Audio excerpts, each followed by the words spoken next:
Hello mga manay, hapit na sa panihapon. Kabalo mo unsay mga problema sa ginikanan mga manay? Matag adlaw. Unsay sudanon, unsay lutuon, unsay paniuton sa panihapon. Karon hapit na sa panihapon. So tingluto na sad. But basi makahatag yung idea sa inyo ha. Magluto kita, maglipay kita. O magluto ta, ha? Ipakita ko sa inyo. Ha? Nara atong lutuon karon mga manay. Narang naong sa frozen nga kalamunggay mga manay oh. Ako siyang gitunga kay daghan ra kayo niya pila ra may mga on. So, tara na.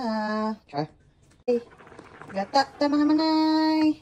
Nga na ay kalamunggay, kalabasa ug piniritong isda.